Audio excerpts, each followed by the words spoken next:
We are live. Thanks for coming in. We are here with Justin Guerrera, real estate agent, and I know we met a few years ago, and we've become good friends in the business, but you grew up in Watertown, baseball standout, which we'll get into, played in college, and was drafted by the Mets organization, and since have transitioned full-time into real estate. So thanks for coming on today. Thank you for having me. I appreciate it. Absolutely, man. Absolutely. I want to start from the beginning. So you grew up in Watertown, right? Yep. Grew up in Watertown. And you live there now? Still live in Watertown, yes. Okay. What drew you back? Yeah, I mean, it was I grew up there. I was always, Watertown resident, went to Watertown public schools, and was traveled all over the place with playing baseball. And kind of when the decision came to hang up the cleats, I just kind of had no idea what I was going to do. So just went back to what was familiar and what was comfortable, and that was Watertown. Yeah. And growing up, do you have brothers, siblings? Older brother, yep. One older brother? Yep, he's 9 years older than me. Okay. Gotcha. I didn't know that. Yep. I knew you had a brother, but he framed a lot of, he played baseball, so being the younger brother, you always want to be like your older brother, and, he was always playing baseball, and, I was always going to his games and playing in the dirt and kind of just doing my thing, and my mom would be trying to do a double take, watching the game and watching me at the same time, so, yeah. But yeah, we always, played catch, and he was much bigger, older, stronger than me, so, it kind of made me grow up a little bit faster, so I, give a lot of credit to him for success that I had early in my career. Yeah. I'm with you there. My brother's 9 years older than me before. Yeah. So it was still a big difference, age-wise, and yeah, just growing up, probably getting beat up and right. or trying to compete and never winning in anything. Exactly, pretty much. Especially with the 9-year age gap, it's he had so much more experience with everything than me, and he strategically picked the things that he was good at doing that we would always compete against. Yeah. Yep. That sounds like my childhood pretty much. Your mom. What does she do? Is she still working? Is she retired? Yeah, so she works.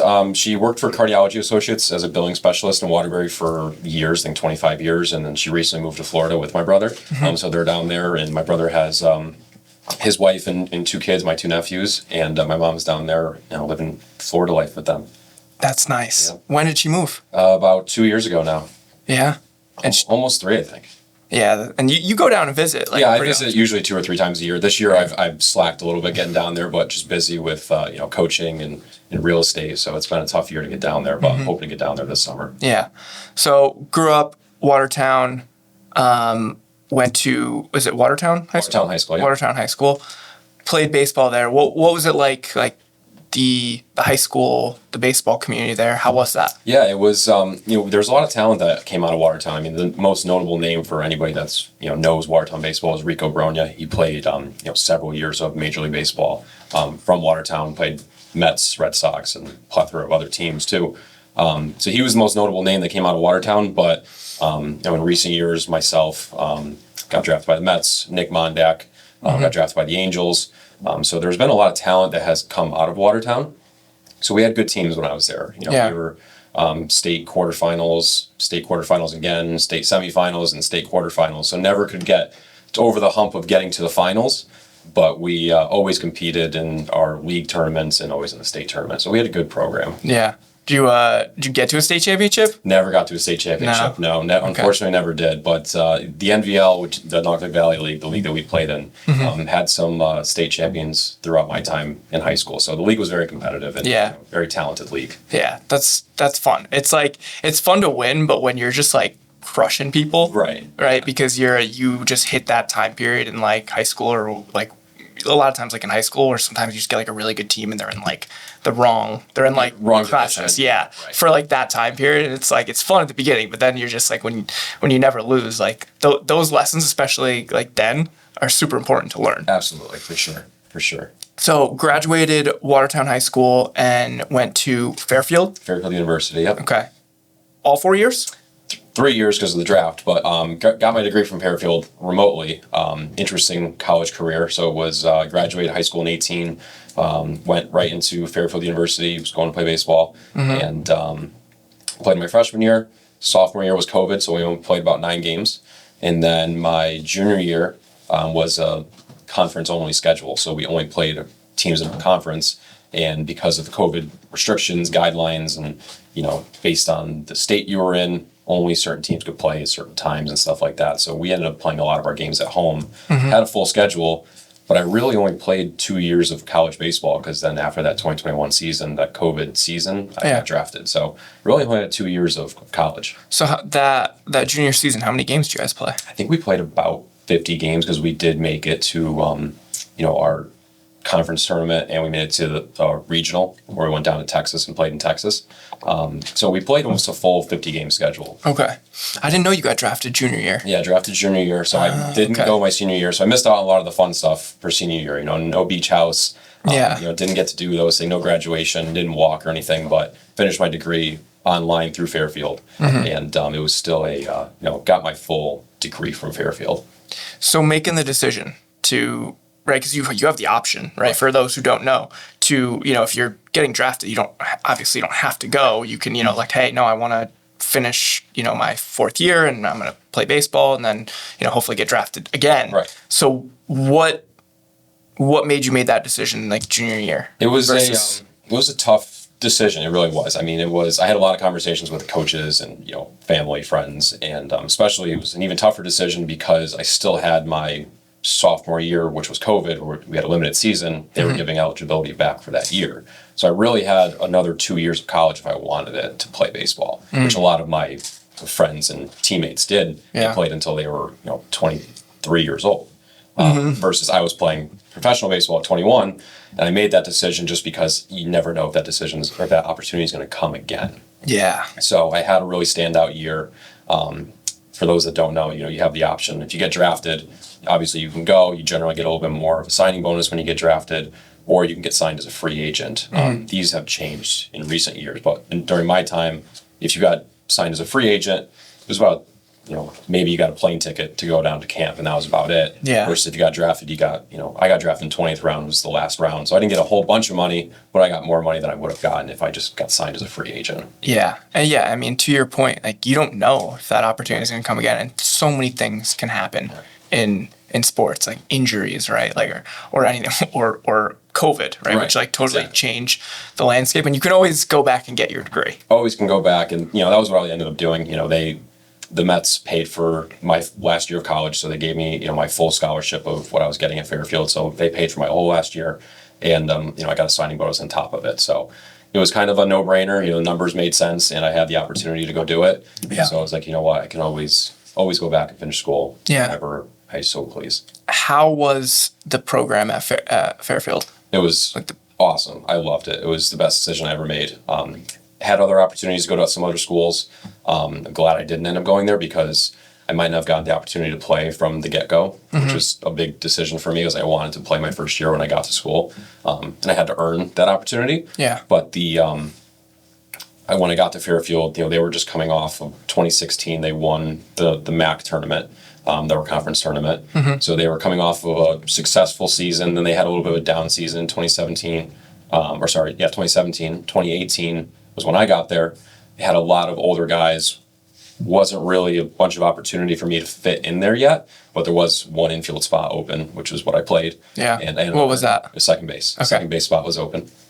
So I ended up earning that opportunity to play my freshman year for a good portion of the beginning of the season. Started struggling a little bit defensively. Got replaced by my college roommate. It was so funny. And we're still best friends to this day. And then same thing with him. He was doing really well. Then he started struggling. Then they put me back in there. And then I ended up kind of staying there the rest of the season. And then played the rest of my college career in the infield between second and shortstop. So important to be able to get that experience, like as a freshman in college at a Division I school, right? Like that's not easy. No, a lot of freshmen, you get like the weekday playing time games, but like to play in big games, like conference games, weekend games, like, and get that experience as a freshman, that probably served you really well that junior year. Right. And like you said, you had a breakout year. Right. What would you attribute that to? Being able to just overcome adversity because, you're 18 years old, you're still, barely an adult, and you get thrown into playing against 21, 22-year-old kids, or 22-year-old men, essentially. Yeah. And, there's a lot of failure that goes into it because that's just the nature of the sport. Number one is you're going to fail more times than you're going to succeed in baseball. Yeah. But being able to overcome the adversity and being able overcome the imposter syndrome. Like, man, I don't know if I'm good enough to be here. There was plenty of that my time when I got there in the fall, like our fall season. Yeah. There's plenty of time where you're like, man, I don't know if I can do this.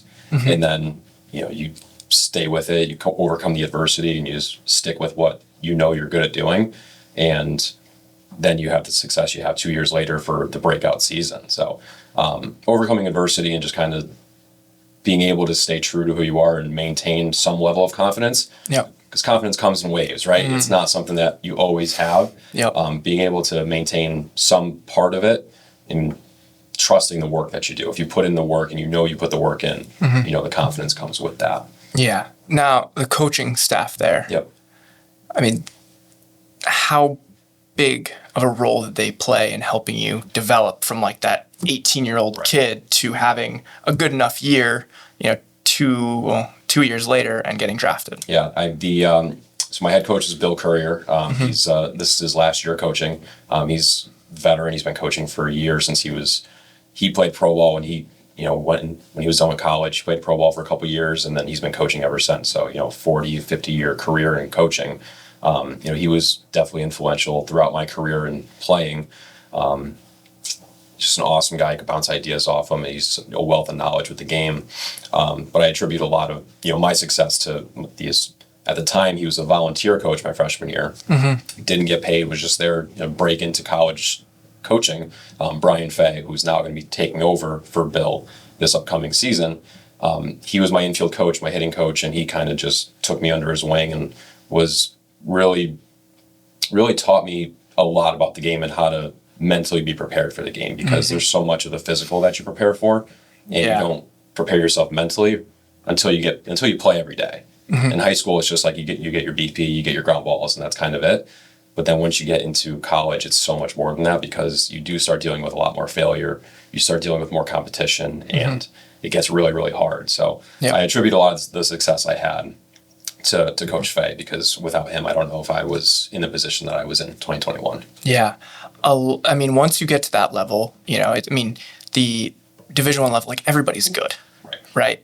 And, we're not talking about like huge Division I schools like LSU or Alabama or like, schools in Texas, but it's still like you're still playing at Division I level. Like everybody that you're playing with was the best person in their hometown. Like for you, Watertown, like you were the best guy on the team, probably most freshman through senior year. Right. So yeah, like figuring out how to progress, not just like physically, because it's like, the term like 5 o'clock hitter, right? Like the guy that just like hits BP and a home run gets in the game, and it's like strikeout. Can't figure it out. That's a mental thing, right? So it's like, I would totally agree. Having gone through it, of being like, I have the tools, I know I have the tools, and obviously you did, to like, how do I best utilize those and develop them from like a mental side. Right. Yeah. It's so hard. It's such a hard thing. And, that teaches you so much about who you are as a person and who you are, how you're going to be throughout the rest of your life. Because for most people, baseball ends, or whatever sport it is, your sport ends eventually. And, that's kind of, especially in college, I think college, there's about 1% of players that even go on to play their sport in college. So eventually sports ends, but that allows you to be prepared for whatever your next journey is, whatever your next step is in the real world. And without that part of it, you're going to walk out into the real world and just kind of be lost. So I totally agree, by the way. So junior year, drafted by the Mets, what was that like? Like that is 20th round, 10th round, whatever round, like that aside, what is that like? Because that is every professional athlete's dream, getting drafted. Yeah, it was a really surreal experience. It's still one of the coolest days of my life. One of the most stressful weekends of my life, for sure. During COVID, they had pushed the draft back. So the draft used to be during the College World Series. And a lot of the higher level guys were playing in the College World Series and then finding out they got drafted after the game, which was kind of like a crazy timeline of way they did things. But they ended up pushing the draft back because scouts weren't getting the opportunities to see guys because of COVID. So they needed to go out there and have more time to see guys. So they ended up pushing the draft back. And so now everybody's out playing summer ball. And for those that don't know, you go play some college guys, go play summer ball, their coaches send them away. And I was in Newport, Rhode Island playing for the Newport Gulls. And I might have been on the radar a little bit because I had a good regional down in Texas playing against really high level guys. And so I was probably on the radar at that point, but I think what really solidified it was my success in Newport with a wood bat, facing guys from UCLA, facing guys from Texas, facing guys from all over the country, the top players, and having a ton of success. I think I played 10 or 12 games, hit about 20. No, that might be completely wrong. I don't know. I hit a whole bunch of home runs in a short period of games and really just put myself on the map. Was getting a couple calls, couple inquiries, talking to my agent, and he's like, I think you're going to go. He's like, you might go day 2 of the draft. There's 3 days of the draft. Day 1 is for number 1 draft picks, guys getting multi-millions of dollars for day 1. Day 2 is a lot of times like money saver picks, guys that are going to go, but might not be getting a whole bunch of money. And day 3 is like kind of anybody that's left over. So he's like, you might go day 2. Okay, that's awesome. Yeah. So day 1, I always watch the draft because you want to see, where the highest level guys are going to go. How much money they're getting. Yeah, how much money they're getting and all the crazy stuff. But obviously I wasn't expecting them to go day 1. So day 1 was not stressful. Then day 2 came when he told me, you might go day 2. Watching the whole draft for day 2, watching the names come across the board and, didn't see my name come up. But I saw a lot of other guys that I played with or knew. So, it was a cool experience seeing those guys' names get called. And then day 3 came. And during this whole process, you're still talking to your agent and he's reaching out to teams and kind of giving you the lowdown of what's actually happening. And day 3 comes, they go through pick 11, pick 12, all the way through all these rounds, and you get to like 19. And I'm watching who's getting drafted, what positions are getting drafted by which teams. And at this point, the only team I knew that had interest in me was the Mets. So I was really only paying attention to their draft picks. Yep. And I saw, pitcher get picked, infielder get picked, another infielder, and I'm like, oh man, I'm screwed. Like, they're not picking another infielder. And then 20th round comes, and I think the Mets I'm watching on my laptop, and it's like a live stream. So I'm watching on my laptop, and the Mets are 3 picks away. And all of a sudden, my phone started blowing up. I'm like, what is going on? So I check my phone, and my entire Fairfield group chat is just blowing me up, congratulating me. They knew before you. They knew before me. I didn't even know. And it was actually our starting catcher, Mike Caruso. He texted me first. And I was like, I have no idea what he's talking about. Because one of our other teammates, Trey McLaughlin, got drafted a couple rounds before me. So they were still talking about him getting drafted. So I thought it was just about that. Yeah. But then I started seeing everyone saying, congratulations, JG. That's so awesome. Good for you. Go crush it. And I had my fiance sitting my girlfriend at the time, fiance now, sitting next to me. My parents were on the other side of the room. And I just kind of got really quiet. And they're like, what's wrong? Are you okay? And I was like, just watch. Just watch. And I listened to them call my name. And that was shed one little tear. And then it was just all excitement from there. And it was awesome. And then I got the phone call from the scout that drafted me. That's so cool. Yeah, it was a really cool experience. Yeah. Loved it. That is awesome. When you got there, what was it like? How different was it from college? Just the playing experience. So different. Yeah. So different. The one of the weirdest things that I encountered was, at Fairfield, we're a mid-major school, so we didn't have a ton of, money. We had good, our good hitting barn. We had good facilities, but it wasn't anything like the top level programs have or the multi-million-dollar facilities. That's not what we had. Yep. But one of the craziest things was my friends that I met through the draft that I was playing with in the Mets, guys that went to Florida, guys that went to these big time schools. They were like, we had way better facilities than what the Mets have at this level, the draftee level. Yep. But for me, I was blown away because I was like, I've never seen a building this big that has all baseball stuff. It's just crazy. Yeah, usually sharing it with other teams. Yeah. So it was really cool. All the guys were awesome. The coaching staff was awesome, but they just treated you like an adult. They didn't treat you like you were, a college kid. They treated you like it was a career. It was, this is your job now. This isn't just something you do. This is all you do. Yeah. So it was a really cool experience. I loved my time there, and the whole process was really cool. Obviously, there's things I learned from it that I would have done differently, but that's with anything. Yeah. But I wouldn't have changed, anything that happened to get me there. Yeah. How many years did you play? It was parts of 3 seasons. So when I got drafted, I played in the kind of the draftee league. It was the short season. Yeah. So I played there for about 2-3 weeks. I did really well. I think I batted just over 400 in a couple weeks I was there. I That's very good, ladies and gentlemen, by the way. Like, that's crazy. It was doing really well, and I had a little bit of a chip on my shoulder just because I was the 20th pick. Like, I was the last guy picked, and they basically went off the list of like, all right, the first 10 guys are going to go right to low A, and the next 10 guys are going to stay in the complex in like the draft league. And Rookie ball, right? In the rookie ball league, yeah. And I was like, all right, that kind of sucks. Like, I feel like I had a good camp. Like, I showed out well. I've been playing this whole year. It's not like I took time off. There's a lot of other guys took time off because they knew they were getting drafted. Like, I didn't know I was getting drafted, so I couldn't take time off. So I had a little bit of chip on my shoulder for that. Ended up playing really well, then got promoted to low A right after that first 2 weeks of me doing really well. And I think I did pretty decent there.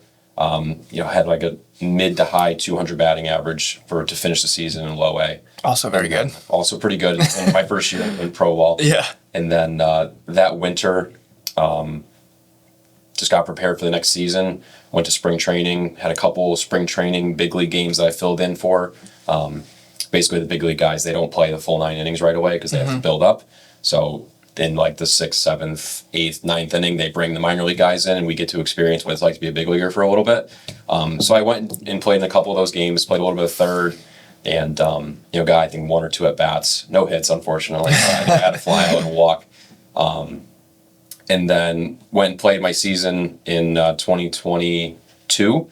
I had up and down season, had a groin strain that kind of put me out for about, I think I want to say 6 weeks.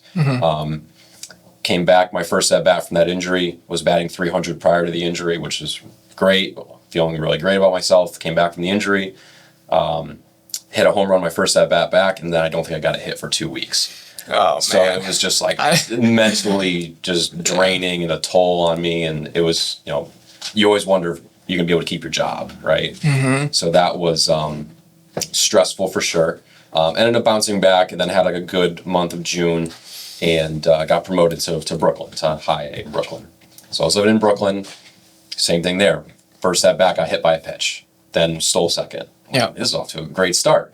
And then I think my second at bat, I think I hit a home run. And then I don't get a hit again for 35 at bats. Man. So a lot of ups and downs. Like, that's just how it was for my career, unfortunately. And I got sent back down to low A to try to just figure myself out again. And at that point was just mentally like, man, I don't know if I'm good enough to be here. That was that imposter syndrome. Finished out the year, had a decent year to finish out, went home for the winter, came back to Connecticut.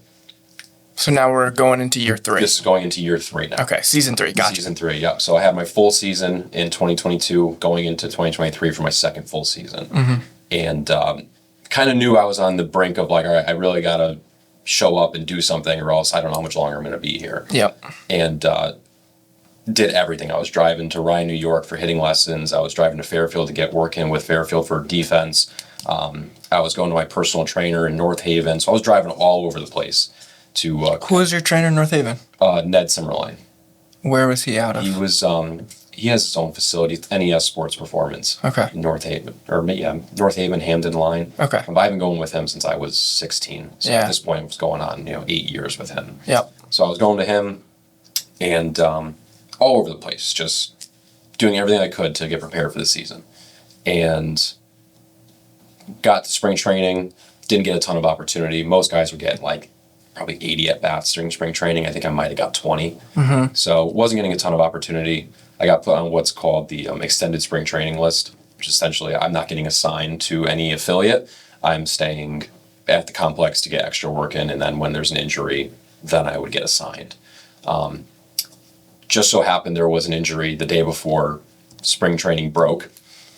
I ended up going to Brooklyn and was filling in that spot, and was playing pretty much 2 or 3 times a week. So we play 6 games a week. So I was playing 2 or 3 days a week. Wasn't doing great. Ton of strikeouts. Mentally was just really out of it. It was really just starting to get burnt out. And got a call from didn't get a call. We were actually on the road. I got put on what's called the development list, which is essentially you're rostered, but you're not allowed to play. So you can practice, travel with the team, but you're not allowed to play. Opens up some roster spots for people. So I kind of knew I was in trouble at this point. Went home from that trip. We were back in Brooklyn, and we had an off day. Day after the off day, we had another road trip. Put my stuff on the bus. got called into the office the minute I walked through the door. And I was like, man, I'm like, here it comes. My manager, who I had a great relationship with, sat me down. He's like, Bud, I'm so sorry to have to do this to you. He's like, but the organization has decided to release you. And I really didn't feel anything because I kind of knew it was coming. Yeah. And I was more relieved than anything else. So when I felt that feeling, I just knew I was done. When I knew that I was relieved to not have to go play another baseball game today, I just knew I was done. Yeah. And it was just a big weight off my shoulder because I really was not playing well. Mentally was not, doing great with it. Mm-hmm. And went back outside, grabbed my stuff, packed my locker, went back to my apartment and tried to figure out what was next. Yeah, man. I mean, being able to, like, having gone through something similar, right? Like, I didn't get drafted, but like played, professionally, like independent organizations. And the hardest part is knowing when it's time. Right. Right. So for you to just like, hey, I know it, like I can look myself in the mirror and be like, I gave it all all I had. Right. And like I can, not that it's going to be easy, right, but I can move on to the next phase of my life rather than kind of like the back and forth of like, oh, am I going to give it another go again? And I'm sure you probably had a little bit of that. Yeah. Right. I believe it or not, I had to give it another go. I kind of owed it to my agent. My agent got me an opportunity to go play in the draft league, which was basically more of a league for younger guys that were trying to get drafted in the first place. But I kind of did it backwards, where I was going back to try to get another opportunity. Mm-hmm. So I went and played in Trenton, New Jersey for the Trenton Thunder, who used to be a Yankees affiliate, but now they're an independent team in the draft league. So played with them from, I think it was July to September. And again, like just was not excited to get better, was not excited to go to practice. And that was when I knew, again, when I was really done, because my whole life I always wanted to be there, always wanted to get better, always strived to be better. But at this point I was just like, it felt like a chore to go to the field. Mm-hmm. And that's when I really solidified the decision of when this season's over, like that's going to be it for me. Yeah. It's tough, man. It's a tough decision you give, at that point, you're most of your life and like all of your adult life at that point to something. But it sounded like you had some clarity moving on. And I think it's so important. You always hear like, athletes do really well, ex-athletes do really well in their career. And, they're really hard workers. But it's like, what does that actually mean? Right. And the way I see it is, as especially like in baseball where there's like a ton of failure, it's being able to make like incremental improvements and maybe not see those results like right away or even for an extended period of time, and still being able to work at something every day. Right. Because obviously you had to do that to get to where you got in baseball. But like, what would you say the biggest thing for you moving from baseball to full-time real estate? Like, what did you take from that experience and pour into real estate? Like, how did that help you? Yeah, I think the, like we talked about earlier, just the constant adversity and like the stress that you feel, the performance anxiety that you get.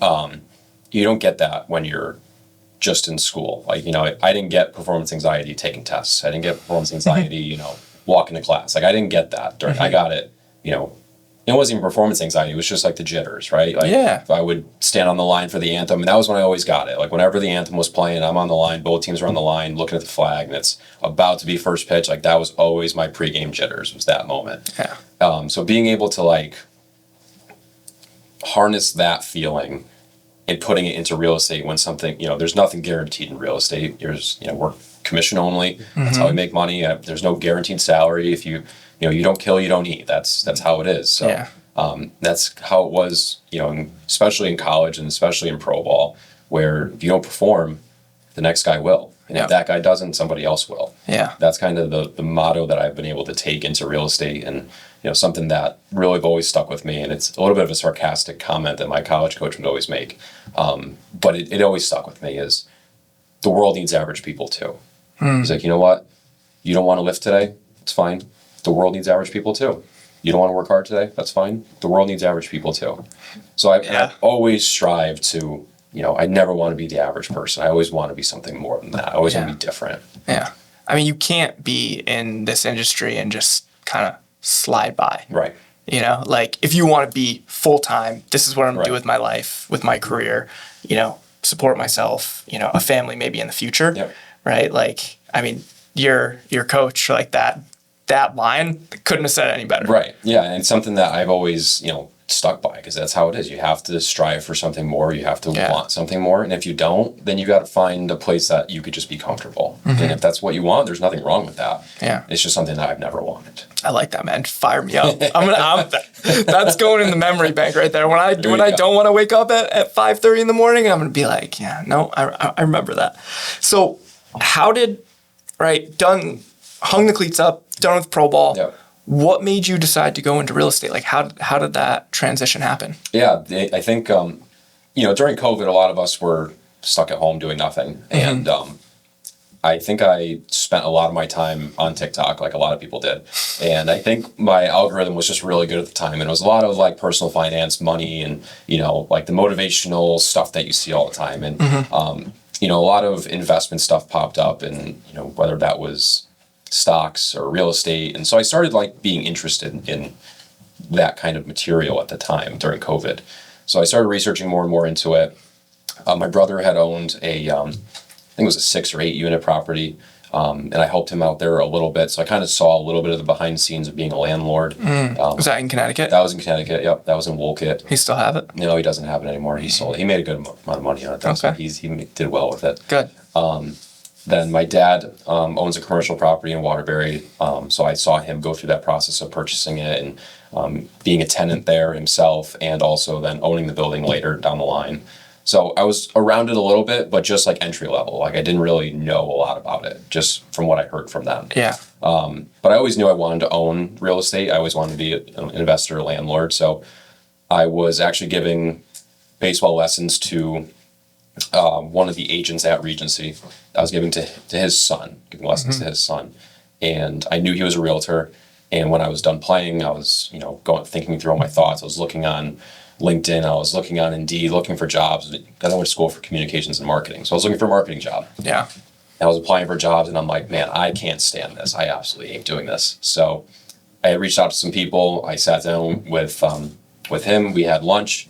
And he introduced me to my broker now, Dave or Gemma. We talked, gave me all the steps I needed to be a real estate salesman, went and got licensed, and here I am 3 years later.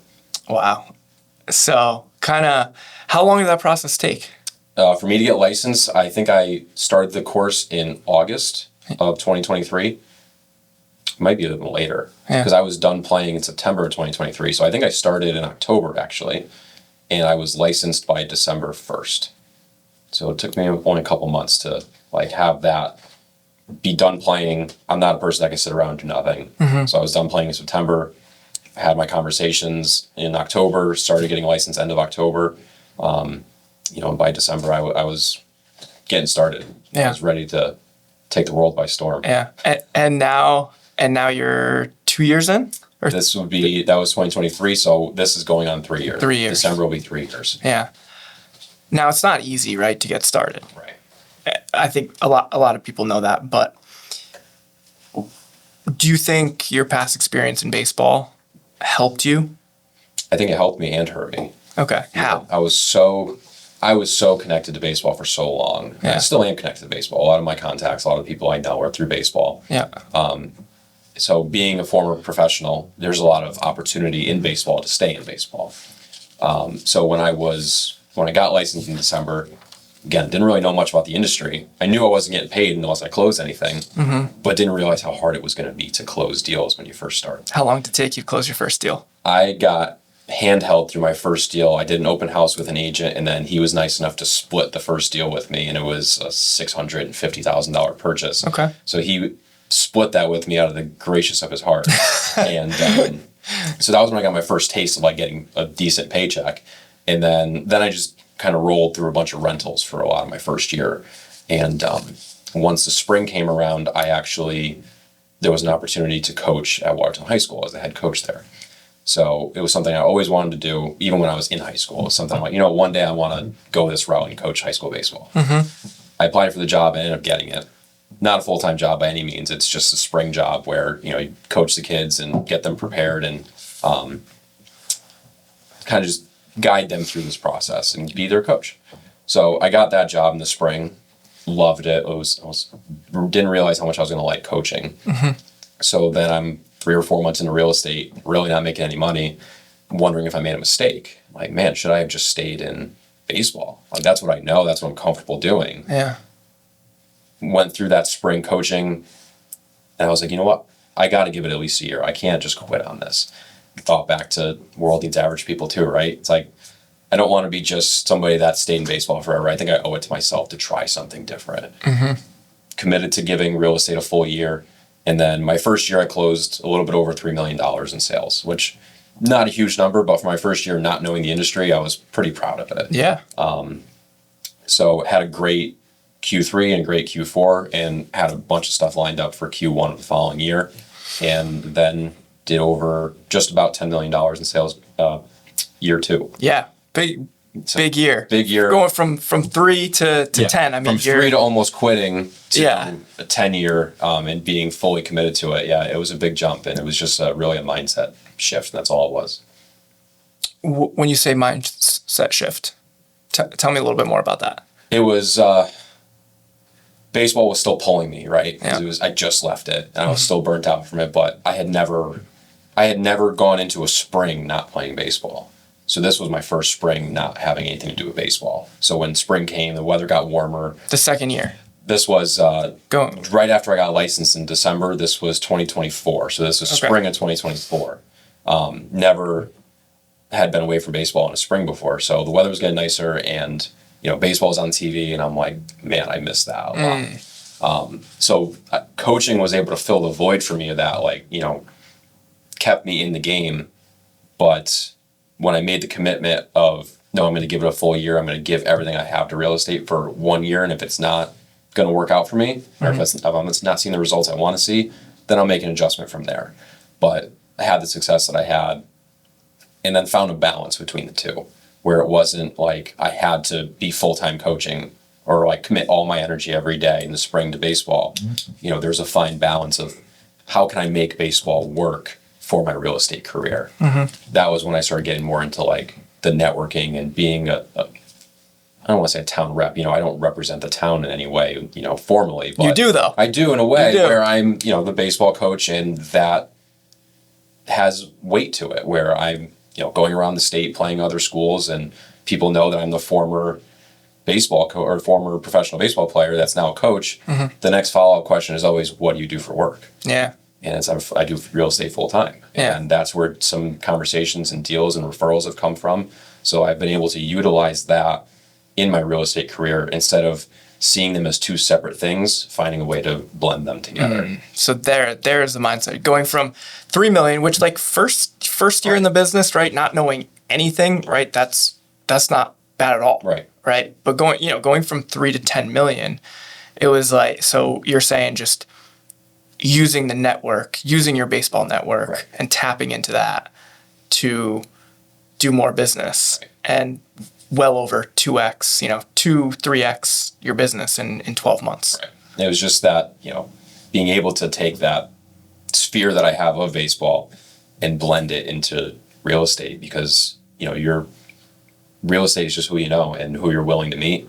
So taking that sphere that I had and being able to blend it into one was really the determining factor of I can make this work. I can make both of these work together. Yeah. What's the goal for year 3? Year 3 now the goal is 15. Okay. The goal is 15. That's good. Any adjustments that you've made it's from year 2? Pretty similar. I was able to sit down and really look at what worked in Q2 and in year 2 and what didn't work. And I've been able to make those adjustments of what's going to propel me to $15 million in year 3. And what I realized in year 2 was my business was mostly sphere. It wasn't lead platforms. It wasn't anything where I was paying for. Yeah. It was just having the genuine connections and conversations with the people that I already knew, and just leveraging those more, going out with these people more, having more of these conversations, and being willing to ask for the business. Yeah. Yeah. I think earning it, right? And we talked about this of like, being able to tap into your sphere, but it's not just like, hey, like, do you need to buy a home or do you need to sell your home? It's, it's staying in front of people. It's providing value in the marketplace and, and asking once you've earned the right to ask. Right. Because anybody can just ask, but like doing the work that's like, you're providing the value. So when somebody in your sphere or in your town who knows your name, like real estate needs come up, like they think of you. Right. But that doesn't happen just because you're a licensed real estate agent. Like that takes a ton of work. It takes a ton of back end work, but much of legwork just to, like you said, keep yourself in front of these people. And by no means do I want to be salesy, pushy, like, people say that all the time. You don't want to be salesy or pushy, but in a way, you're always going to be salesy and pushy. But you just got to do it the right way, by being genuine and being who you really are, and just making sure you're asking the questions that you need to ask to get the conversation to go where you want it to go. That's been the most important part of not being like you said, hey, like when you're ready to buy a house, like let me know.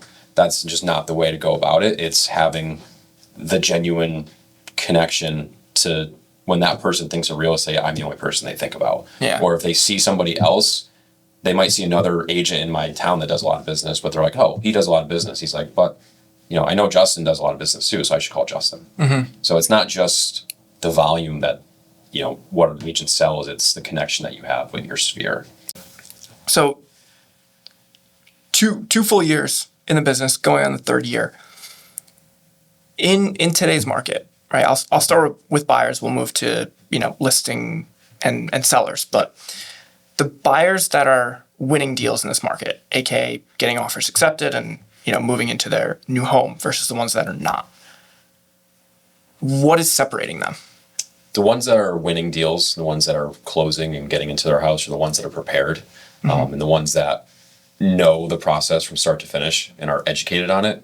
I do a buyer consultation with almost every single one of my buyers, even if they've already bought a home in the past, just because I want to make it clear what the market looks like and like set the expectation of, hey, homes in Watertown are selling on average in 7 days they're under contract, right? Just throwing numbers out there right now. But we need to be prepared that if you see a house that you like, we need to go see it like that day or the next day, because it could be gone very, very quickly. And if you're not prepared, if you don't have a pre-approval ready to go, we need to get you one as soon as possible. If you don't have a good team lined up, if you don't have an attorney lined up, if you don't have a mortgage lender lined up, like those are all things I can provide for you, but we need to have a good team established to go forward and win these deals. Mm-hmm. Yeah. And yes, being prepared, absolutely. Having a good team, and we're gonna circle back to the team. Yeah. But just being pre-approved just doesn't get it done anymore. Right? Not like that is a necessary step. Yeah. And that has to be done, especially in this market for somebody who's getting a mortgage to buy a home, right? Otherwise you're setting yourself up for failure from a home buyer's perspective. But being prepared is the way I look at it, and we've had this conversation before, but is being educated. Yeah. You said like understanding the process, so that's education. If somebody's educated, they understand the process, they're going to be confident. Right. If they're going to be confident, then they're going to be more likely to place competitive offers. Yeah. Because they know their numbers, they're educated, they're not, okay, what comes next? Can I afford this? Can I not afford that? It's like all that is done. Right. All that's done ahead of time, whether that's education, it should be coming from you, right? The real estate agent, like in your buyer consult, and then their mortgage lender. And then that's where like the team comes together, which I think is more important than ever in this market, is like having a good real estate, mortgage, attorney, home inspector, right? Having that good team ready to go. So like you as the buyer can focus on trying to buy the home, not the 50 other moving pieces that you're handling for them. Yeah, it's a really tough market, as everybody knows. It's not an easy time to buy a home, but if it's the right time for you to buy a home, if your lifestyle and what you need support you buying a home, people are going to be buying and selling homes regardless of what the market tells you to do, because life happens and you got to do what you got to do. Yeah. So if you are in that position where you're looking to buy your first home, your second home, your fifth home, your 10th home, whatever it is, being prepared is going to be the most important part in this Connecticut market, because it's so competitive. It's so hard to win deals. And if we're just walking into every house expecting to pay whatever it's listed at, we're probably not going to win the house. And if you don't want to overpay, that's fine. But you also have to remember that every listing agent is strategically pricing homes to get multiple offers, to get as many people as they can into the home, so that the price does go where they want it to go. They're not necessarily pricing it at what they think the home is going to sell for. They're pricing it at what the home is going to sell for with multiple offers. Yeah. From a first-time home buyer's perspective, what's one thing you wish that they better understood about the process? Oh, it's a twofold answer. Yeah. The first part is understanding their own finances, right? Because first-time buyers are generally younger people that are just getting their first taste of money. They're getting their first taste of their job and really figuring out how expensive life is, especially now. So number one is really understanding your own personal finances, of what your willingness to spend is, what your willingness to allocate funds for.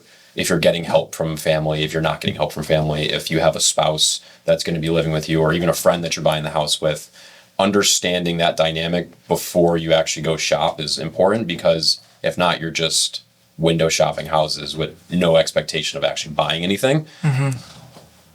The other part of it is the actual part of the process first-time buyers need to understand is that it's not easy.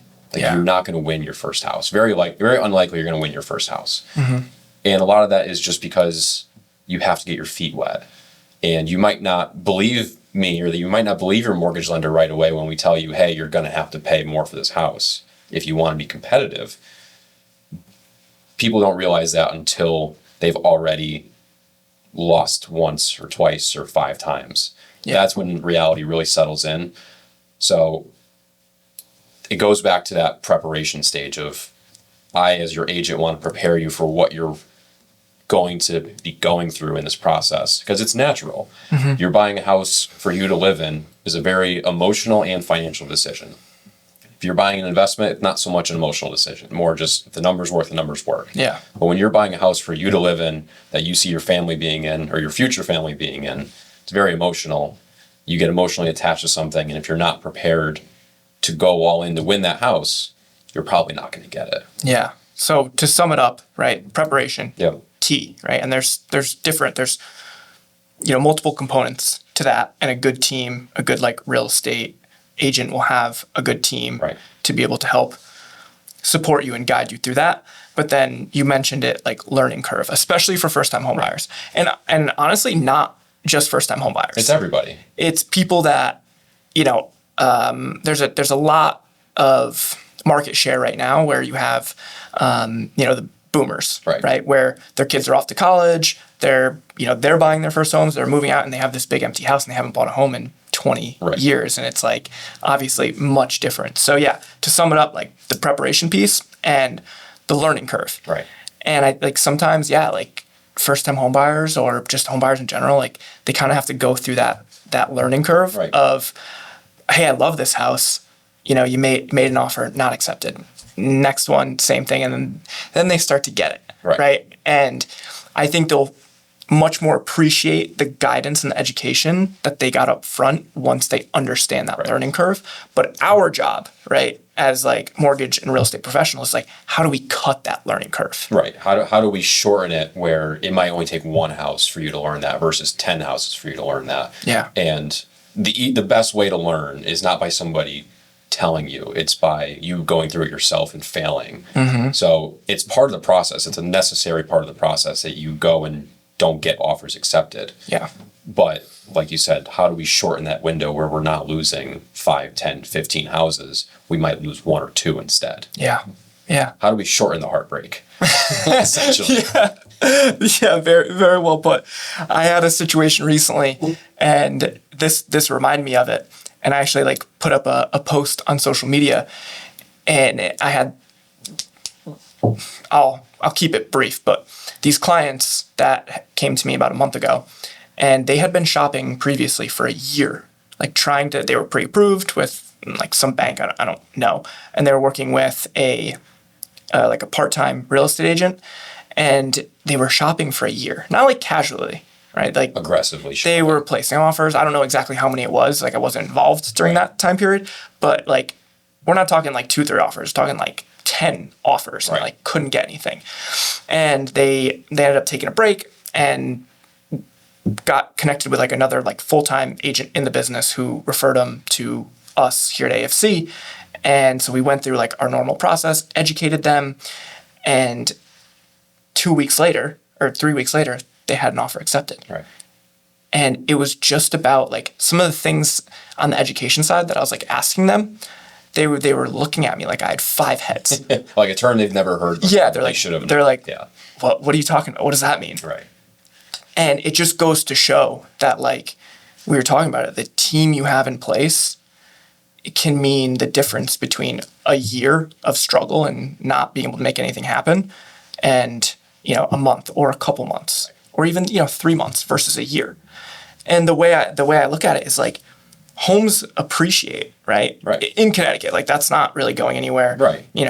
The percentages are going to fluctuate depending on areas, but if you're shopping at a $500,000 price point and that home appreciated 3%, which is super conservative for Connecticut, right, that's $15,000. Yeah. So that same home you have to pay a year later, that year that they were not being educated, cost them $15,000 more. Plus, if they're renting on top of it, hypothetically, plus the rent that you're spending, or plus, if you're living at home with your parents, the emotional toll sometimes that takes on people. Like there's opportunity loss. Like that's what it is. Yeah, and I think everybody has to start somewhere, right? So I'm not saying there's anything wrong with like a part-time real estate agent because you got to do what you got to do to support yourself. It's 100% commission, right? But it's like even if somebody is part-time, like are they out there like hustling, grinding, like trying to transition full-time? Like that's somebody that you need in your corner, right? Like somebody like yourself who is like, I work at this every single day. Yeah. And I'm going to give you the tools that you need to win in this market. And it might take them going through those learning experiences and the learning curve. But at the end of the day, like who's better than you and the team you have around you to help them? Right. Yeah, it's one of those things where, like you said, the learning curve aspect of it, but it's so important to just know who you're working with, right? And if if your aunt or uncle or whoever it is a realtor and they do it part-time and you don't want to hurt their feelings, that's fine. But you also have to remember these are your finances. This is your life. Yeah. This is your future. It might not seem like a big deal right now, but the house that you buy, a lot of people's money is tied up in their home. It's the biggest quote unquote investment that you are ever going to make in yourself for most people. Yeah. You have to make sure you make the right decision. And we're handling the biggest transactions in most people's careers. So if you want to pass that off to somebody just because you want to make them feel good because they do 1 or 2 deals a year, that's fine. Yeah. But just know what you might be losing out on. Yeah, absolutely. What's the biggest lesson you've learned since you've gotten to the business? Whether it's like something somebody taught you, a mistake you made, a deal gone bad, or a deal you won. Like what would you say the biggest lesson is? Nobody's coming to save you. Nobody's coming to save you. This industry is tough. It's difficult. Nobody's going to come and just hand you a paycheck. Nobody's going to come and just hand you a lead. If you are not doing the things you need to do to stay in front of people, they're not going to call you. Mm-hmm. It's an everyday thing. It's not just a Monday through Friday. It's not just a 9 a.m. to 5 p.m. It's an everyday, all day thing where every conversation you have could lead to your next deal. So keeping that in mind, going back to like the mindset shift I talked about earlier, that's the biggest lesson is you never know where your next deal is going to come from. So treat every conversation like it could be your next deal. Not that you have to push them in any direction, but just that nothing's guaranteed and you have to create your own opportunities. Yeah. Now I know you live in Watertown. Is Regency in Watertown? In Watertown, yep. Your brokerage? Main Street in Watertown. We took over the old town hall building. I believe Dave, my broker, has been there now for several years. I think like less than 10, but more than 5, somewhere in that range. He's been in that building. He renovated the entire building. It's a really beautiful space in town. Yeah. What are some of the best kept secrets, like Watertown or surrounding towns, like whether it's a business? I found one of them, or you put me onto one of them. Found one of them. One of my favorites is Quinn Brew. We had a previous video that we did at Quinn Brew for a spotlight there. Asia over at Quinn Brew does an awesome job. It's a local coffee spot that they make everything in-house. Brew, espresso, cold brews, anything you can imagine. My favorite is Spanish latte. But Quinn Brew does an awesome job.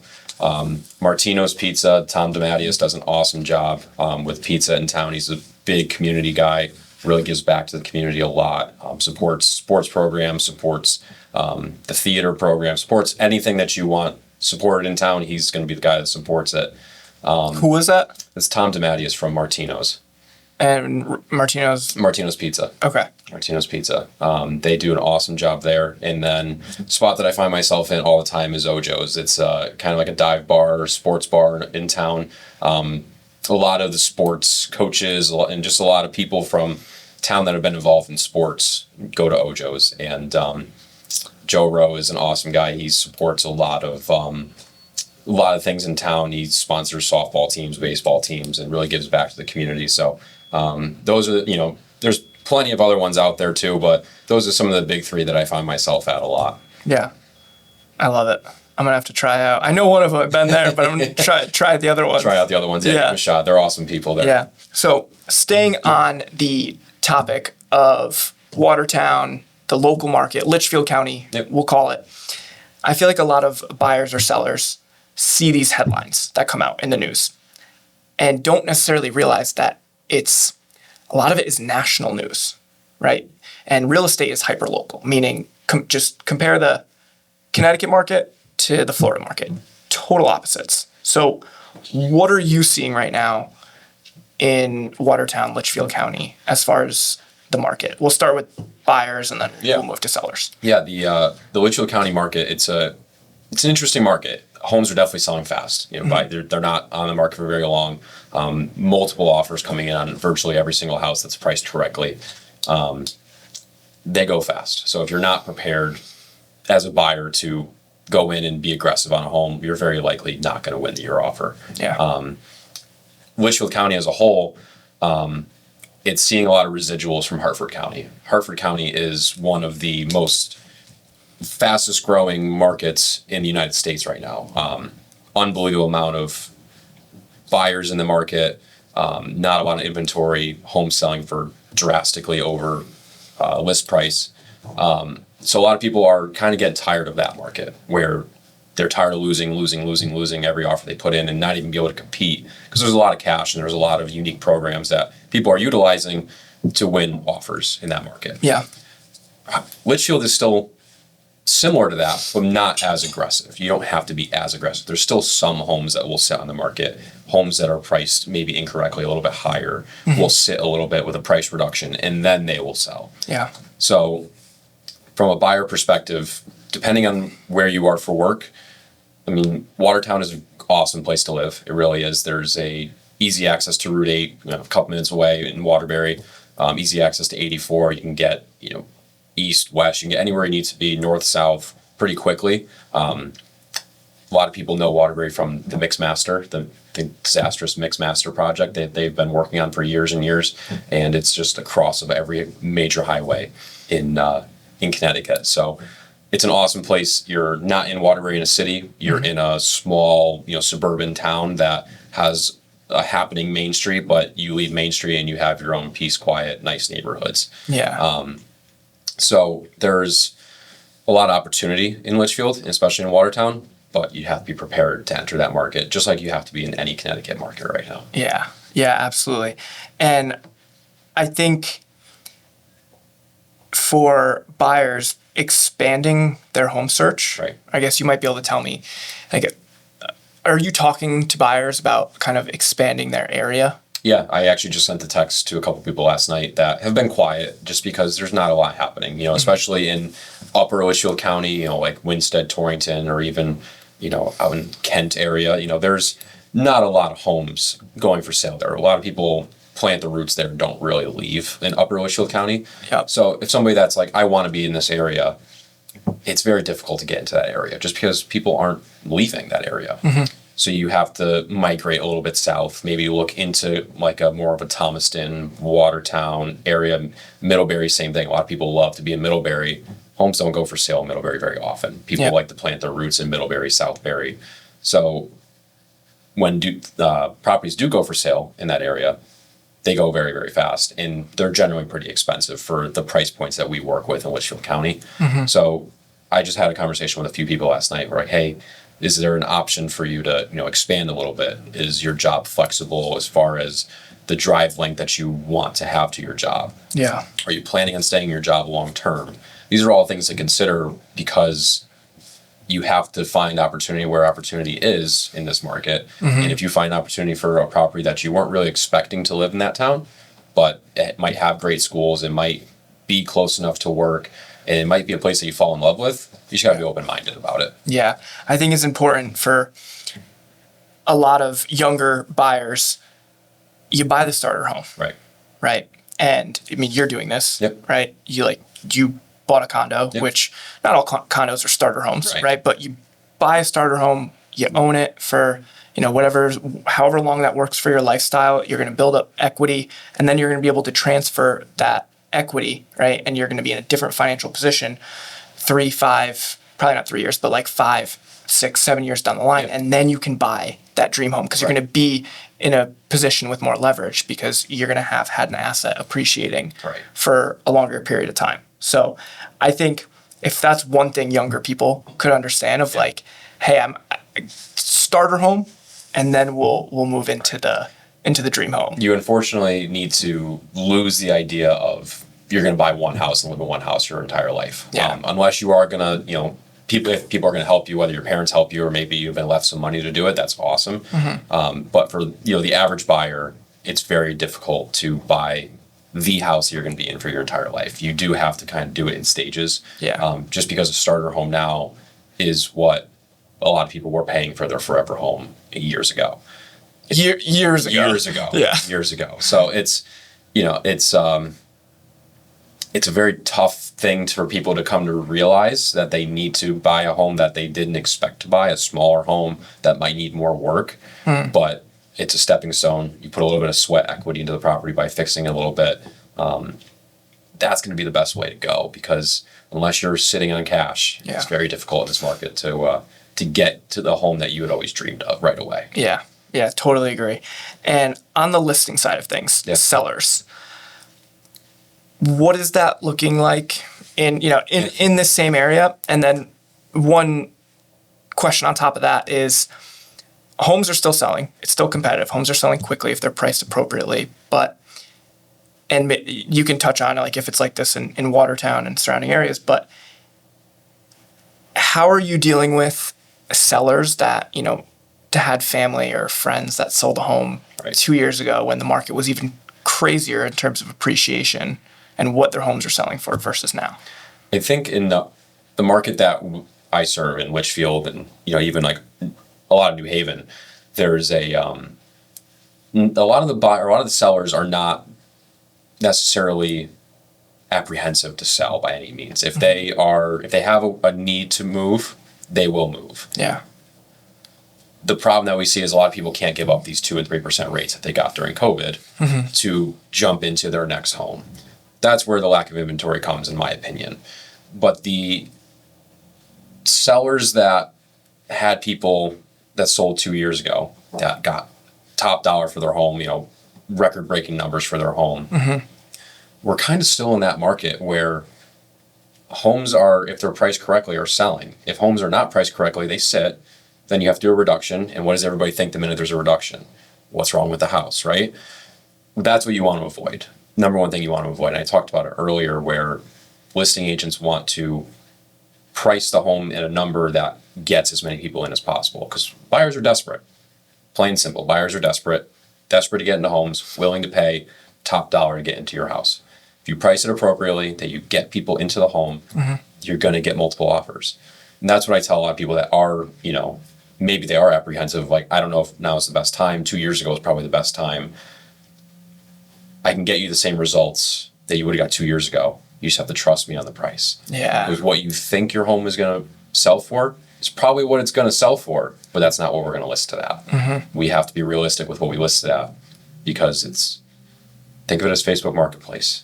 You see some crazy expensive thing, you tell that guy to F off. I'm not spending that. Yeah. And then, then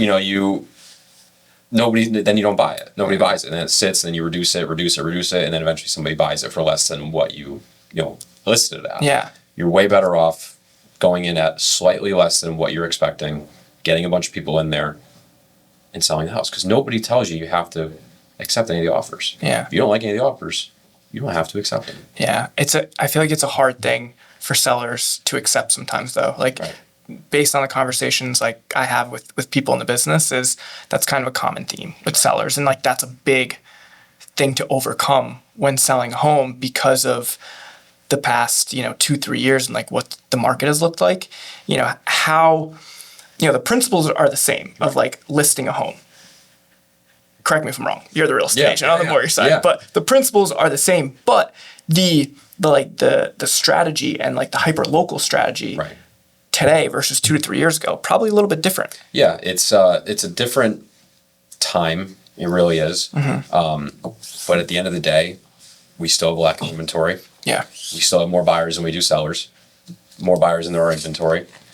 So if people are listing their home, not many of them are not selling. Again, they're only not selling if you list it incorrectly, or the place is disastrous and it needs work. And even if it is disastrous and needs work, flippers are all over it, because there's not a lot of flip opportunities in the market either. Yeah. Flippers are all over it. And some people get emotional about they don't want to sell it to flippers and investors. And I understand that. But at the end of the day, money's money. And if you need to sell your home to move on with your life, you got to do what you got to do. Yeah, absolutely, man.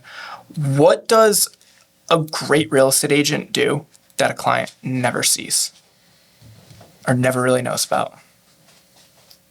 Dealing with difficult agents on the other end. There's a lot of back and forth between agents. The reason you use an agent is so you don't have to deal with one of the reasons you use an agent is so you don't have to deal with the emotional side of it. If a buyer is discussing directly with the seller thinks they're sitting on $1 billion and the buyer thinks they're sitting on not $1 billion, there's an emotional attachment to it. Agents talking to agents, we have no connection to the property. We don't have an emotional connection to the property. We can separate that, see reality, and come to terms with both of our sides to come to a mutual agreement. There's good agents and there's bad agents. When you're working with a bad agent, makes the sale of the property a little bit more difficult. Working with good agents, it's pretty seamless. Yeah. So then the back end of it, there's a lot of back and forth that we shield the client from, because they don't need to know the in-depth conversation or what the seller said about the buyer or what the buyer said about the seller. Like, they don't need to know those things. Yeah. Without the agents, they find out those things and then deals fall apart. Yeah. The best agents navigate that, can navigate that and get, whether you're on the listing side or the buyer side, get everybody to that finish line. Right. Without too many headaches. There's always things that come up, right? Exactly. It's a big thing. But yeah, I totally agree. Like, very well said, because it is. It's something that either on the sellers or the buyers, they never see, they never know about. Right. But it's so important. Yeah. Because think about it, like, to your point, if you're talking to the listing agent and the sellers are saying this about what the buyers asked for or offered or whatever, and then if the buyers hear that, like, their emotions get involved. Right. It kills deals. Yeah. It kills deals, and everybody's goal is to get the deal to close. The sellers want their money, the buyers want their house. Yeah. We just got to get to the closing table, and as long as there's nothing that's going to negatively impact either side. Sometimes us as agents, we don't need to tell our clients everything, because that's what they hire us for. Same thing as attorneys. Attorneys don't tell their clients everything because it's is a need to know basis. Yeah. Yeah. Buyer doesn't need to know that the seller was or the seller doesn't need to know the buyer was crying after the inspection before he came in. Right. Exactly. Exactly. Now you've had a big jump in your business. Yep. And that's awesome. And I've been lucky enough to like see that and be a part of it. And I'm super grateful for that. What keeps you disciplined and what keeps you disciplined and keep pushing the ball forward, especially because like you don't have a boss telling you what to do. Right. Right. Yeah. I'm a very goal-oriented and goal-driven person. I don't have a boss that I have to answer to, whether I sell $15 million or I sell $1 million. The only person that's going to hurt is me and my clients. But my clients are really the big driving factor because seeing the smile on their face when they sign their documents and they sign their life away, but they get the keys to their home and they walk in and this is their home for the next X amount of years. Mm-hmm. That's what it's all about, especially when it's a close friend that they've been through hell and back trying to get through a property, and you can see the success that they have with you. It makes you feel good about yourself and that you were able to be a part of their journey and set them up to have whatever life they want in that house. Yeah, I totally agree. And being like client first, as much as probably everybody says it, right? It's very easily said, but not always as easily done. Right. But if you provide value in the marketplace, which is like putting clients first, right? Providing value, and you can help somebody make money, or save time, you're going to be successful if you consistently do that. Right. You want to be an asset to your clients. You don't want to be an anchor for them. You want to be somebody that enhances their life in any of the three ways that you just mentioned, whether it's saving them money, saving them time. There's so many people that take time and take money away from you. I don't want to be that person. I want to be somebody that enhances your life, and I could be a lifetime asset for you. 5 years from now, where do you want to be? Whether it's personal, business, both? Yeah, it's something I think about a lot. I always think about the future. I have a bad habit of not reflecting on the things I've accomplished and just continue pushing, continue looking forward. So I'm honestly not all that sure where I want to be with it. I definitely want to still be in real estate. I love real estate. I want to, in 5 years, triple, quadruple the clients that I'm working with, but still be able to be the guy that I talk to the clients every day. I don't want to build out a team where my entire team, my transaction coordinator and my this officer and this officer is doing all the work for me. I want to be the one that talks to my clients because they're hiring me for me. They're not hiring me for to work with my 21-year-old assistant that just got out of college. They're working to be with me. Yeah. And I want to be able to service them in that way throughout my entire career because they're hiring me for me and the systems that I've built. And those systems will definitely help that process, but I want to build it to a point where I can service them all from referral-based people that I know, like, and trust, or somebody I know knows, likes, and trusts, because those are the best people to work with. Yeah. Yeah. Just continuing to build like referral-based business. Yep, referral-based business, and be the go-to guy that everybody I know and everybody that they know knows, likes, and trusts in the real estate business in any aspect of it, whether it's investing, buying, selling, property management, any type of aspect of real estate. I want to be that guy for them. Yeah. I think it's important to remember to double down on things that work. Right? There's so much noise and so many new things, especially with like AI. We could totally different conversation, totally different podcast. But yeah, like remembering that, hey, this is what got me here. And obviously you're going to evolve, you're going to progress. But like, knowing what works, what doesn't work, doubling down on what does and improving that and evolving that to grow your business. Right. Absolutely. Yeah. It's a business that you can make it into whatever you want it to be. Because at the end of the day, it's a relationship business. Yep. And the relationships that you build are going to provide you whatever opportunities you can find in them. Yeah. And there's a million different ways that you can go in this business. So I don't want to have hard, fast, set rules on where it's going to be. All I know is I just want to keep moving forward and keep growing. And whatever life takes me, I'm along for the ride. I love it, man. I love it. Thank you for coming on today. Thank you for having me, bro. Heck Appreciate yeah, it. absolutely.